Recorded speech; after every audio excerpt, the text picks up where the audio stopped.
नमस्कार, हमारा नाम है समरीन और आपने देखना शुरू कर दिया है लाइव सिटीज। देखिए, हंगामा तो बरपा है और हंगामा किस बात को लेकर बरपा है ये आप बखूबी जानते हैं। देखिए, आपको मालूम है कि बीपीएससी 17वीं को लेकर के जो विवाद है वो विवाद अब तक नहीं रुका है, नहीं थमा है और ना ही ठंडा पड़ने का नाम ले रहा है। देखिए, इसी बीच आपको बता दें कि बीपीएससी के एक्स चेयरमैन अतुल प्रसाद ने भी बड़ा ट्वीट कर दिया है और अब इस ट्वीट की खूब चर्चा भी हो रही है। क्या कुछ कहा है अपने इस ट्वीट में अतुल प्रसाद ने, वो भी हम आपको बताएंगे। साथ में इस वीडियो में हम आपको ये भी बताएंगे कि अब आगे क्या कुछ होगा, री एग्जाम होगा नहीं होगा, सब कुछ हम आपको तफसील के साथ इस रिपोर्ट में बताने जा रहे हैं। तो एक बार फिर से इस मुद्दे पर खरी खरी बातचीत करने के लिए हमारे साथ इस वक्त मौजूद हैं सीनियर जर्नलिस्ट रवि उपाध्याय जी। सबसे पहले बहुत बहुत शुक्रिया बातचीत के लिए जी। रवि जी, बिना देरी के हम आपसे जानना चाहेंगे कि आप थोड़ा सा हमें समझाइए कि अतुल प्रसाद ने बड़ा ट्वीट तो कर दिया है, लेकिन इस ट्वीट के पीछे के मायने क्या है, सब यही जानना चाह रहे हैं। और कहा जा रहा है कि इशारों इशारों में उन्होंने बड़ी बात कह दी है। देखिए, निश्चित रूप से अतुल प्रसाद जिनके बारे में आप कह रही हैं, जिन्होंने ट्वीट किया है, जिन्होंने लिखा है, वह अब उससे पहले वही बीपीएससी के बिहार लोक सेवा आयोग के अध्यक्ष रहा करते थे। तो उन्होंने एक तरीके से बीपीएससी को आईना दिखाने का काम किया है, सरकार को आईना दिखाने का काम किया है और कहा है कि इनसाइडर ट्रेडिंग बिल्कुल, इनसाइडर ट्रेडिंग का मतलब हो गया कि अंदर खाने में कुछ ट्रेडिंग हो रहा है। तो ये कहीं ना कहीं, और ये सूचना लीक, देखिए मिस इन्फॉर्मेशन। हाँ, तो ये 3-4 बात है उनकी, जो उनका जो पोस्ट है, जो उन्होंने लिखा है, उससे एक तो इनसाइडर ट्रेडिंग की बात कही है, पारदर्शिता की बात कही है, और वो मिस इन्फॉर्मेशन, हाँ, तो वो है। तो ये सूचना, और इससे कई लोग, तो हम उसको पढ़ करके बता देते हैं क्या उन्होंने एग्जैक्टली लिखा है। हाल के दिनों में हमने देश में पेपर लीक की कई घटनाएं देखी हैं। मुझे लगता है कि अंदरूनी व्यापार, इनसाइडर ट्रेडिंग के समान सूचना लीक संभवतः एक नया खतरा हो सकता है। ये देखिए, इसी को हम कह रहे थे, जिसके बारे में हमें विशेष रूप से जागरूक होना चाहिए, क्योंकि पारदर्शिता, ट्रांसपेरेंसी की कमी इसे जन्म देती है और गलत सूचना इसे कई गुना बढ़ा देती है। तो ये ट्रांसपेरेंसी की कमी और गलत इंफॉर्मेशन अगर यदि है तो ये आपको कई गुना, यानी कि उन्होंने इंग्लिश में जो ट्वीट किया है उसके मायने आप हमें समझा रहे हैं। यही है कि वो क्या कहना चाह रहे हैं अपने ट्वीट में। बिल्कुल एग्जैक्टली, तो यही बात है। हम जो कहना चाह रहे हैं कि बीपीएससी को उन्होंने आईना दिखाने का काम किया है कि अब आप इसको, जो इनसाइडर ट्रेडिंग की बात आ रही है, अंदरूनी व्यापार जिसको कहा जाता है, ट्रांसपेरेंसी का जिक्र हुआ है, इनसाइडर ट्रेडिंग का जिक्र हुआ है, मिस इन्फॉर्मेशन का भी जिक्र किया है, यानी कि कई बातों का जिक्र इशारों इशारों में कर दिया है अतुल प्रसाद ने। बिल्कुल, अब इसी बात को बीपीएससी को गांठ बांध लेनी चाहिए कि ये इस तरीके से हो रहा है, तो कहीं ना कहीं एक गलत मैसेज जा रहा है सरकार के प्रति, बीपीएससी के प्रति, और छात्रों, अभ्यर्थियों के लिए भी परेशानी है। और इसी को कह रहे हैं, गलत सूचना जो है उससे कई गुना जो है सो कहीं ना कहीं ये एक समाज में, छात्रों के बीच में यह गलत मैसेज जाता है जी। अच्छा, इसी बीच हम आपसे ये भी जानना चाहेंगे कि चीफ जस्टिस ऑफ इंडिया ने भी पेपर लीक को लेके रवि जी बड़ा बयान दिया था। क्या कुछ कह रहे थे चीफ जस्टिस ऑफ इंडिया? देखिए, Sanjiv Khanna chief justice of India, उन्होंने जो इस बात को लिखा है, पेपर लीक को, कि पेपर लीक एक तरह भ्रष्टाचार है, एक तरह का भ्रष्टाचार है। निश्चित रूप से भ्रष्टाचार है। जो सपने या जो ड्रीम्स होते हैं, वह जो है वह किसी भी अभ्यर्थी का, जो ड्रीम्स किसका होगा, जो अभ्यर्थी होगा उसी का, वह चूर चूर कर देता है उस सपने को, शैटर कर देता है। शैटर कर देता है। इसका गंभीर प्रभाव आम शिक्षा और काबिलियत, जो कुवत रखते हैं, जो इंटेलिजेंट विद्यार्थी हैं, उनके रखने वालों तक भी वो इफेक्ट करता है। यानी कि paper leak is corruption which shatters dream, बड़ी बात उन्होंने कही है। बिल्कुल। देखिए, पेपर लीक जो है वो बड़ा मुद्दा बनता जा रहा है। रवि जी, हम आपसे थोड़ा समझना चाहेंगे कि बिहार में पेपर लीक का क्या कुछ इतिहास है, कब कब हुआ है बिहार में पेपर लीक, इसका भी ब्यौरा हम चाहेंगे कि आप जनता को दीजिए। देखिए, पेपर लीक 2017 से स्टार्ट है। और अब तक अगर यदि आप डेटा वाइज देखिएगा तो ईयर वाइज देखिएगा तो 10 बार जो है सो पेपर लीक हो चुका है। यह पब्लिक डोमेन में है और यह बिहार की आम आवाम जानती है इसको। और हम लोग ब्यौरा दे रहे हैं 2017 हाँ, से। 2017 जी से। बिल्कुल। तो देखिए बिहार में पेपर लीक का मामला 2017 में हुआ था सिपाही भर्ती परीक्षा से। जी ये हुआ था और उसका पेपर लीक हुआ था जिसके कारण वो परीक्षा को रद्द करनी पड़ी थी। यह एक बड़ा। उसके बाद 2018 में हुआ था कंपाउंड ग्रेजुएट लेवल परीक्षा का पेपर। कंबाइंड। हाँ, combined, sorry, combined graduate level की परीक्षा था, उसका पेपर वायरल हो गया था।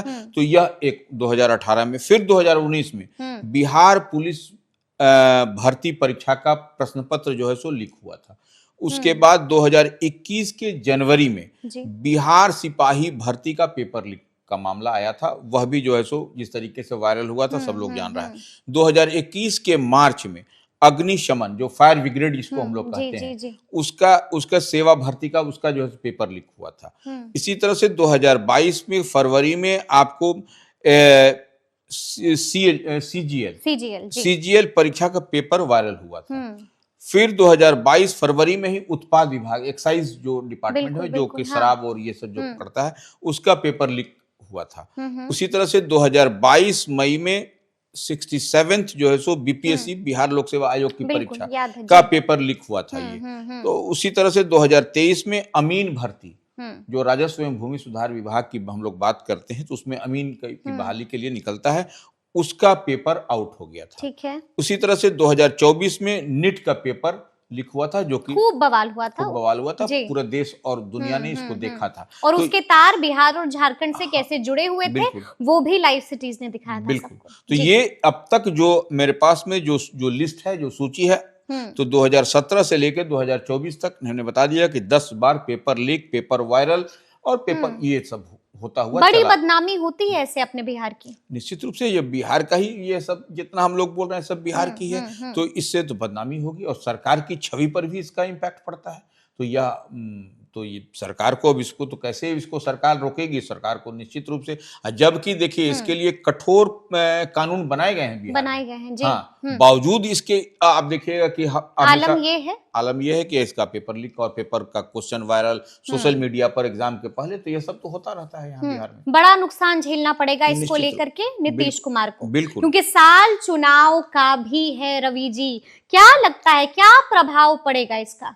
देखिए निश्चित रूप से ये जो अभ्यर्थी जो नाराज हैं, जो अभ्यर्थी बीते दिन से आप देख रही हैं कि सत्याग्रह कर रहे हैं, धरना कर रहे हैं और अपनी डिमांड को लेकर के अड़े हुए हैं, तो यह इसका तो इम्पैक्ट पड़ेगा। देखिए हर, मान लीजिए जैसे 4 लाख अभ्यर्थी भरे, उसमें 21,000 समथिंग पास आउट हुए, तो उतना परिवार के जब बच्चे आमरण अनशन सत्याग्रह पर बैठे हुए, तो उसके माता पिता भी तो उससे कनेक्ट हैं। बिल्कुल। और जो बच्चियां लाठी खाई, वाटर कैनन का हुआ जिस तरीके से 29 दिसंबर को आपने देखा, तो यह कहीं ना कहीं इसका इम्पैक्ट चुनाव में पड़ेगा।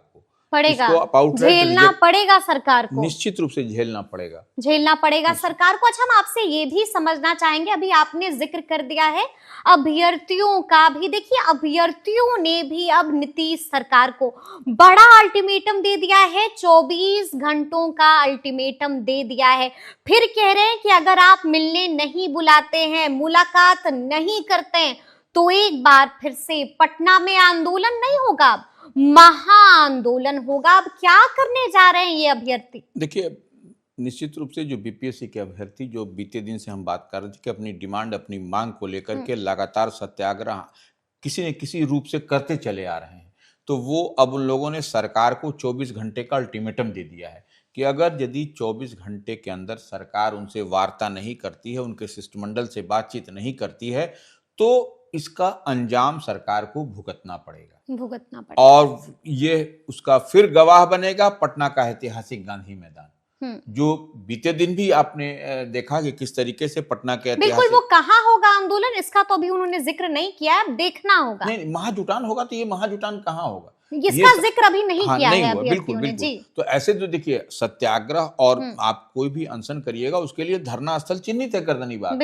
लेकिन अगर यदि महाजुटान होगा तो इसी स्पॉट से होगा, इसी जगह से होगा। और अभ्यर्थी जब आपको 24 घंटे का सरकार को अल्टीमेटम दिए हैं, अपनी डिमांड पर अड़े हुए हैं, और इधर 31 तारीख को फिर से पटना उच्च न्यायालय में इस मामले को जो है सो सुनवाई होनी है, तो उससे पहले ही ये लोग चाह रहे हैं कि 30 तारीख तक इन लोगों का मामला सॉर्ट आउट कर दिया जाए, 29 तारीख तो कर दिया जाए जितना जल्दी हो सके। लेकिन लगता है कि सरकार बुलाएगी, सरकार बात करेगी, मुलाकात मुमकिन दिखाई दे रही है आपको? हमको तो नहीं लगता सरकार वार्ता करने जा रही जी। है। सरकार का रुख आपने पहले भी देखा बिल्कुल किस तरीके का था। जी। तो अब जो है सो जब अब कुछ आग ठंडा दिखाई पड़ रहा है सरकार को, तो फिर सरकार आ बैल मुझे मार वाली कहावत नहीं करने जा रही है, क्योंकि आपने देखा भी कि बीते दिन वह रिजल्ट भी बीपीएससी के पीटी का जारी कर दिया गया। अब प्रशांत किशोर जो जनसुराज के संस्थापक हैं, वह भी लगातार इस मुद्दे को उठाते रहे, लेकिन अब वैसा कोई आपको धधक वह आग नहीं दिखाई पड़ रही है। तो अब लेकिन अभ्यर्थियों में वो आग अब भी दिख रही है रवि जी। हाँ, जुटे हुए हैं और साफ कह रहे हैं कि जीत तो हम लेकर रहेंगे। लेकिन आपने ये भी सुना होगा कि जब रिजल्ट जारी हुआ उसके बाद बीपीएससी ने भी बाकायदा एक प्रेस कॉन्फ्रेंस की थी, ब्यौरा दे दिया था कि अरे आप तो बहुत कुछ कह रहे थे कि सवाल जो है वो बिल्कुल सरल है, बीपीएससी के लेवल का सवाल नहीं है, लेकिन ब्यौरे के साथ समझा दिया है कि यहाँ पर भी क्या कुछ हुआ है। देखिए, जैसे कहा जा रहा था जब अभ्यर्थी ही परीक्षा देके निकल रहे थे तो वह करते चपरासी लेवल का। बिल्कुल। तो वो उसी पर बीपीएससी ने बीते दिन स्पष्ट किया कि चपरासी लेवल का हल्का बताया जा रहा था, फिर भी एक ही छात्र जो है सो 120 अंक लेकर के आया, एक ही छात्र, सिर्फ एक ओनली वन। उसी तरह से 100 से अधिक अंक लाने वालों की संख्या भी जो है सो 180 है, 180 180 उतना ही जो है सो 100 से अधिक छात्र 1180 है, 1000 हाँ सॉरी 1180 है, 1180 हाँ जी 1180 है 100 से अधिक अंक लाने वालों की। तो ये तो इन लोगों का, इसी तरह से शून्य से भी कम, यानी कि माइनस में मार्क है, हाँ शून्य से भी कम अंक लाने वालों में 1409 के आसपास बताया जा रहा है। तो ये भी आपको एक माने यह तो सोचने का विषय है।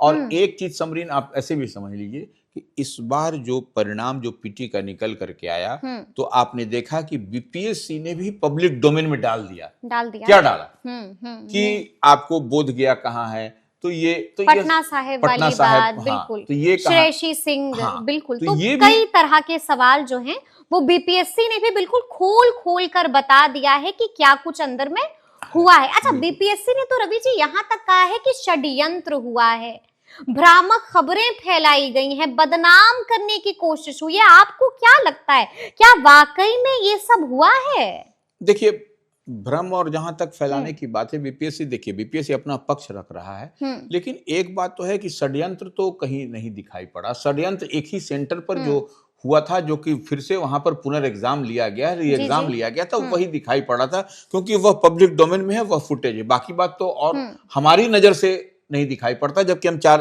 आंख रखे हुए हैं। लेकिन अब ऐसे अभ्यर्थी का जो पक्ष होगा, अभ्यर्थी क्या कह रहे हैं, यह भी सुनने की बात होनी चाहिए और सुनना भी चाहिए, क्योंकि देखिए वह पीड़ित पक्ष है, उनका पक्ष जब तक आप नहीं सुनिएगा, जस्टिस नहीं मिलेगा, न्याय नहीं मिलेगा। इसलिए उनके पक्ष को भी आपको सहानुभूति पूर्वक सुनना चाहिए, कोई भी आदमी को, और यही डेमोक्रेसी की खूबसूरती भी है। लेकिन बड़ी बात तो यह है कि जब 30 तारीख को महाजुटान होगा, तो क्या लगता है पुलिस भी तो तैयारी करेगी? क्या फिर से वही वाली तस्वीर तो देखने को नहीं मिलेगी रवि जी?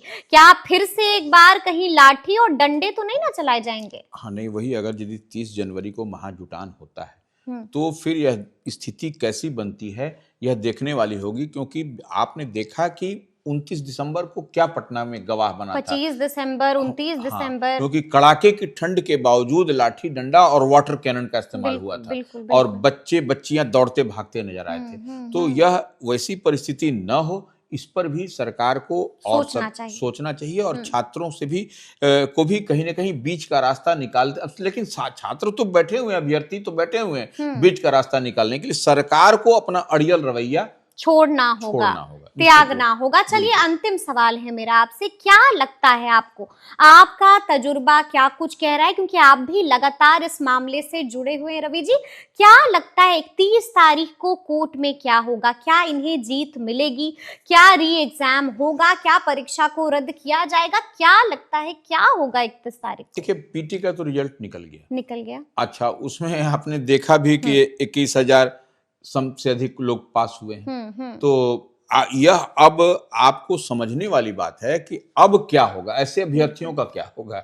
यह तो बहुत ही पेचीदा मामला हो गया है। हाईकोर्ट को भी इस पर बहुत ही मिनटली हमको लगता है ऑब्जर्वेशन, और तो तत्काल जो उसी दिन तो हमको नहीं लगता है कि फैसला भी आ जाएगा। 31 तारीख को फैसला नहीं आएगा। हमको नहीं लगता है जैसा, जी क्योंकि जी जी। इसको, लेकिन अगर आ जाए तो सो गुड सो बेटर, क्योंकि फिर वो बच्चे आगे की तैयारी करें, क्योंकि हाईकोर्ट के बाद फिर कहाँ जाएंगे, फिर सुप्रीम कोर्ट जाएंगे। बिल्कुल तब बिल्कुल तक तो इसी में समय जाया चल जाएगा, और कई बच्चे जो है सो उनका एज भी समाप्त हो जाएगा। बिल्कुल हो तो जाएगा। यह भी एक समस्या है। यानी कि देखना होगा, बिल्कुल 31 तारीख का इंतजार करना होगा। तो चलिए अब देखते हैं कि आगे आगे क्या कुछ होता है। तो फिर ये पूरी बातचीत आपको कैसी लगी है, कमेंट करके हमें जरूर बताइएगा। तो ऐसे तमाम अपडेट्स के लिए बिल्कुल ऐसे ही हमारे साथ बने रहिएगा और देखते रहिएगा लाइव सिटीज। बहुत शुक्रिया।